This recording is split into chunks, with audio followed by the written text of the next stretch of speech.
অবশেষে পাকিস্তান বাংলাদেশের দেখানো পথেই হাঁটল। পাকিস্তান এমন সাহসী পদক্ষেপ নেবে এটা আগে থেকেই অনুমেয় ছিল। তারপরও তারা মাঝখানে বেশ কিছুদিন সময় ক্ষেপণ করার পরও ফাইনালি তারা ডিসিশন নিল যে বাংলাদেশ যে পথে হেঁটেছে তারাও সেই পথে হাঁটবে। আর বাংলাদেশের দেখানো পথে হাঁটার মাধ্যমে পাকিস্তান যে মেসেজটা দিতে পারল ভারতকে এবং আইসিসিকে, সেটা কোনোভাবেই ভারত এবং আইসিসির জন্য কল্যাণকর বা সুফল বয়ে আনবে না। শুধু তাই নয়, ইতোমধ্যে ক্রিকেট বিশেষজ্ঞরা তারা উল্লেখ করেছে যে বাংলাদেশ ক্রিকেট বা বাংলাদেশ এই বিশ্বকাপে না খেলার কারণে এই বিশ্বকাপটা এখন আর বিশ্বকাপে নেই। ভারতেরই খোদ ক্রিকেটার সঞ্জয় মাঞ্জারেকার তিনি উল্লেখ করেছেন যে এই বিশ্বকাপকে আমরা কোনোভাবে বিশ্বকাপ বলতে পারি না, কেননা এটা বিশ্বকাপ নয়। বিশ্বকাপের তকমা তখনই হারিয়ে ফেলেছে যখন বাংলাদেশকে এই বিশ্বকাপ থেকে বয়কট করা হয়েছে। এখন আবার পাকিস্তান ক্রিকেট বোর্ড তারা বাংলাদেশে দেখানো পথে হাঁটার মাধ্যমে যেহেতু এই বিশ্বকাপ থেকে তারা নিজেরাই নিজেদের নাম প্রত্যাহার করে নিচ্ছে বা নিজেরা তারা বয়কট করছে এই বিশ্বকাপকে, আর এই বিশ্বকাপ বয়কট করা মানে হচ্ছে পাকিস্তান ভারত এবং আইসিসির একেবারে মাথায় পেরেক ঠুকে দিল। অর্থাৎ তারা বিশ্বকাপ শুধু বয়কট করলো না, তারা ভারত এবং আইসিসিকে চরম লজ্জা উপহার দেওয়ার মাধ্যমে সাহসী ভূমিকা পালন করে তারা দেখিয়ে দিল যে জুলুমবাজ যারা তাদের শেষ পরিণতি এটাই হয়ে থাকে। তবুও পাকিস্তান তাদের যে ক্রিকেটার তাদের কিন্তু বসিয়ে রাখবে না।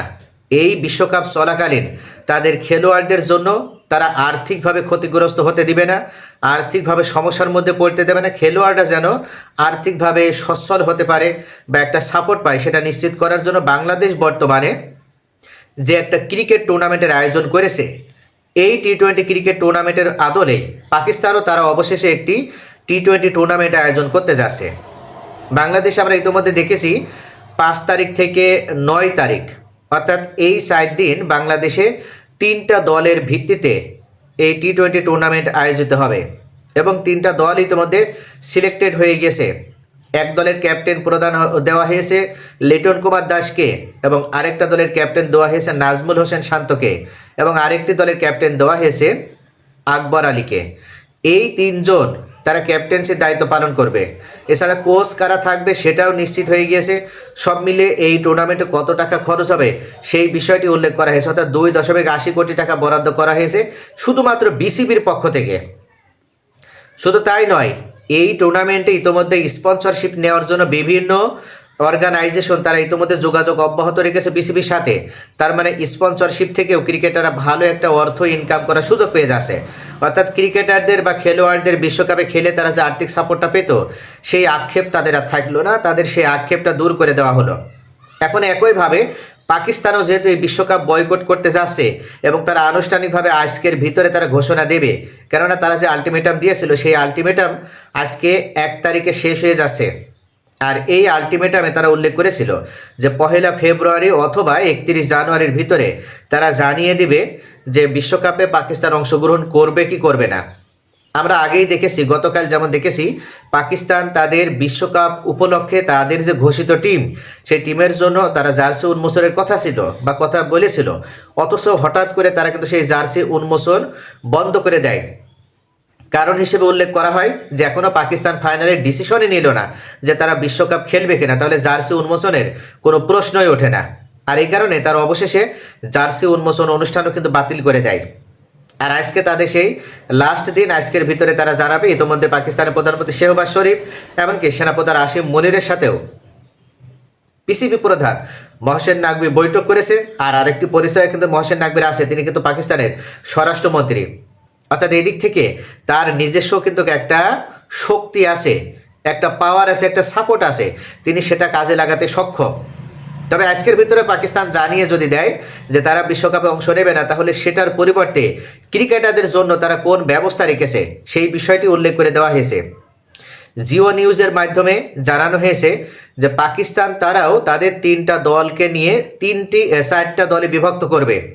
পাকিস্তান জাতীয় দল যাদের নাম ইতিমধ্যে ঘোষিত হয়েছে এবং জাতীয় দলের বাহিরে যারা আছে যেমন পাকিস্তান শাহিনস এবং পাকিস্তান অনূর্ধ্ব-19 দল, এই 3টা টিম নিয়ে বা এই 3টা টিমের খেলোয়াড়দেরকে তারা বিভক্ত করে অর্থাৎ ব্যালেন্সের ভিত্তিতে বন্টন করে 4টা দলে বিভক্ত করবে। আর এই 4 দলের মাধ্যমে তারা 4 দলে একটা টুর্নামেন্ট আয়োজন করবে।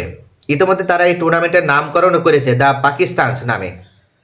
অর্থাৎ সব মিলিয়ে একটা হিউজ পরিমাণে বাজেট বরাদ্দ করা হবে ক্রিকেটাররা যেন আর্থিক সাপোর্ট পায়, এটা নিশ্চিত করার জন্যই। আর এখানেও বড় ধরনের স্পন্সরশিপ আসবে। অর্থাৎ সব মিলিয়ে ক্রিকেটাররা যেন মনক্ষুণ্ণ না হয়, তাদের কোনো আক্ষেপ না থাকে, সেটা নিশ্চিত করার জন্য মূলত পাকিস্তান এই পদক্ষেপ নিল। তবে পাকিস্তান বিশ্বকাপ বয়কট করবে যদি এটা নিশ্চিত হয়ে যায় এবং পাকিস্তান যদি ফাইনালি তারা ডিক্লারেশন দিয়ে দেয়, তাহলে সেখানে কিন্তু বিশ্বকাপটা আর বিশ্বকাপের তকমা এমনিতেই হারিয়ে ফেলে, যেখানে বাংলাদেশ নাই। আর তখন কিন্তু এই বিশ্বকাপ আয়োজনের আর কোনো মানেই থাকবে না আইসিসির জন্য। আইসিসি এমনিতেই বিতর্কিত একটা প্রতিষ্ঠানে পরিণত হয়েছে। তবে সব মিলিয়ে এবার যদি পাকিস্তান বিশ্বকাপ বয়কট করে, তাহলে এই বিশ্বকাপ আয়োজন করার মাধ্যমে আইসিসির যে লভ্যাংশটা আসার কথা ছিল বা যে মুনাফাটা পাওয়ার কথা ছিল, সেটা তো তারা পাবেই না, উল্টো তাদের চরম পরিমাণে ক্ষতি হবে বা আর্থিক ক্ষতির মুখে পড়তে হবে। আমরা যদি জানি তাহলে পাকিস্তান এবং ভারতের যে ম্যাচগুলো হয়, সেই ম্যাচগুলো থেকেই কিন্তু 35 থেকে 40% রেভিনিউ জেনারেট করে আইসিসি। পাকিস্তান এবং ভারতের ক্রিকেটের ভিতরে চরম শত্রুতা রয়েছে। এই দুইটা রাষ্ট্র তারা মুখে মুখে শত্রুতার কথা বলে, কিন্তু ক্রিকেটীয় স্বার্থের কথা আমরা যদি দেখি, তাহলে গত 5 বছরে কিন্তু এই দুইটা দেশ তারা 7 বার মুখোমুখি হয়েছে আইসিসির এই মেগা ইভেন্টগুলোতে। এটার অর্থ কি? এটার অর্থ হচ্ছে এই দুই দেশ তারা উপরে যতই শত্রুতা পোষণ করুক, কিন্তু স্বার্থের জায়গাটা তারা ঠিক রেখেছে, আইসিসিকে বাঁচিয়ে রেখেছে। তারা একে অন্যের সাথে এইভাবে 7 বার মুখোমুখি হওয়ার মাধ্যমে, অর্থাৎ মেগা আসরগুলোতে পাকিস্তান এবং ভারত মুখোমুখি না হলে সেই টুর্নামেন্টের কোনো মানেই থাকে না। যার কারণে আমরা দেখেছি যে গ্রুপ পর্বেই পাকিস্তান এবং ভারতকে একই গ্রুপে রাখা হয়, যেন এই ম্যাচের মাধ্যমে টিকিট বিক্রি করে, স্পন্সরশিপ বিক্রি করে, এমনকি আপনার ব্রডকাস্টিং সত্ত্ব বিক্রি করার মাধ্যমে আইসিসি আর্থিকভাবে লাভবান হতে পারে। তবে প্রতিবাদ শুরু হয়ে গিয়েছে। বাংলাদেশ বয়কট হওয়ায় ইতিমধ্যে প্রতিবাদ চরমভাবে চলছে। রিকি পন্টিং উল্লেখ করেছে যে এই বিশ্বকাপে আপনি কোনোভাবে বাংলাদেশকে বহিষ্কার করতে পারেন না, কেননা বাংলাদেশের যে হিউজ পরিমাণে জনসমর্থন রয়েছে, জনগণ রয়েছে, 20 কোটির বেশি জনগণ যে দেশের প্রত্যেকটা মানুষ আবাল বৃদ্ধ বনিতা সকলের কাছে অত্যন্ত প্রিয় একটা খেলা হিসেবে বিবেচিত এই ক্রিকেট, সেই জায়গায় এত বড় একটা ফ্যান বেজ আপনি অন্য কোনো রাষ্ট্রে পাবেন না। মেনে নিলাম যে ভারতের ফ্যান বেস সব থেকে বেশি, কিন্তু ভারতের পরিবর্তে বা ভারতের পরে যদি কোনো রাষ্ট্র থাকে যে রাষ্ট্রের বেশিরভাগ মানুষ নয়, অর্থাৎ সমস্ত মানুষ একমাত্র ক্রিকেট ধ্যান জ্ঞান পোষণ করে, সেটা হচ্ছে বাংলাদেশ। তো এদিক থেকে ভারতের উপরেও কিন্তু বাংলাদেশের ক্রিকেটীয় জনপ্রিয়তার আনুপাতিক হার কিন্তু সব থেকে বেশি।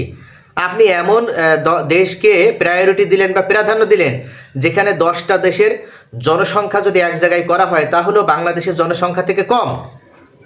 তো এই 10টা দেশ থেকে আপনার যে আর্থিক লাভ আসবে, তার থেকে হিউজ পরিমাণে আপনি ক্ষতির মুখে পড়বেন বাংলাদেশ এই বিশ্বকাপে না থাকার কারণে। শুধু তাই নয়, এই যে সমস্ত দেশকে আপনি সুযোগ দিয়েছেন, তাদের অনেক দেশ আছে যে তারা ক্রিকেট খেলা দেখবেই না। তাদের দেশের প্রচারিত যদি হয়, কোনো চ্যানেল যদি আপনার ব্রডকাস্ট করে, লাইভ সম্প্রচার করে, তাহলে দেখা যাবে যে তাদের জনগণ সেই খেলা তারা এতটা সাপোর্ট করে না, ভালোবাসে না, তারা সময় ব্যয় করে সেই খেলা দেখবে না। অথচ বাংলাদেশের যে খেলা যেদিন হয়, শুধু সেদিন নয়, এই গোটা বিশ্বকাপের প্রত্যেকটা ম্যাচ আপনি বাংলাদেশে যাবেন, চায়ের দোকানে যাবেন, আপনি যে কোনো জায়গায় যাবেন, পাড়ায় মহল্লায় যেখানে যাবেন, সেখানে দেখবেন যে আপনার এরা সকলেই কিন্তু টিভির সামনে বসে আছে এই আপনার খেলা দেখার জন্য। সকলে কিন্তু লাইভ সম্প্রচার দেখার জন্য সকলে কাজকর্ম ছেড়ে ওই দিন কিন্তু বসে থাকে। একটাই উদ্দেশ্য, এরা সকলেই ক্রিকেট প্রেমী, এরা সকলেই ক্রিকেট লাভার, এরা সকলে ক্রিকেটকে ভালোবাসে। আর এত বড় একটা ক্রিকেটের জনপ্রিয় রাষ্ট্র, সেই দেশকে আপনি বয়কট করার মাধ্যমে কি লাভ করতে চেয়েছেন? কোনোভাবে আপনি লাভবান হবেন না।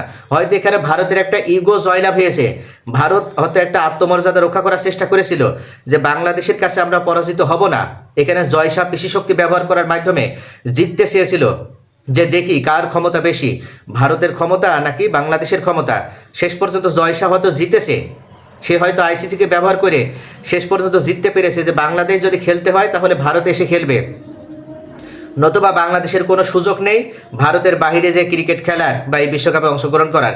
সেটা শেষ পর্যন্ত জয়শাহ করতে পেরেছে, এই কারণে জয়শাহ জয়ী হয়েছে, এটা আমরা বলতে পারি। কিন্তু সামগ্রিকভাবে যদি ক্রিকেটীয় স্বার্থকে দেখি, তাহলে ক্রিকেটীয় স্বার্থ চরমভাবে বিসর্জিত হয়েছে, আইসিসি চরমভাবে বিতর্কিত হয়েছে এবং এই বিশ্বকাপ ইতিমধ্যে বিশ্বকাপের তকমাটাই হারিয়ে ফেলেছে। তবে এবার পাকিস্তান বিশ্বকাপ বয়কট করার মাধ্যমে তারা আরও স্ট্রংলি এবার যদি জানিয়ে দিতে পারে ডিক্লারেশন দেওয়ার মাধ্যমে আজকে যে সত্যি তারা বিশ্বকাপ বয়কট করছে, তাহলে এই বিশ্বকাপই বাতিল হয়ে যাবে। ভারতের মাটিতে এই বিশ্বকাপই আর হবে না, কেননা বিশ্বকাপ করা না করা তখন কিন্তু সমান বিষয়ে পরিণত হবে। তো প্রিয় দর্শক, আপনাদের কি মনে হয় পাকিস্তান কি ফাইনালি বিশ্বকাপ বয়কট করার মতন এমন সাহসী সিদ্ধান্ত নেবে? আপনাদের মূল্যবান মতামত কমেন্টে জানান। সকলে ভালো থাকুন।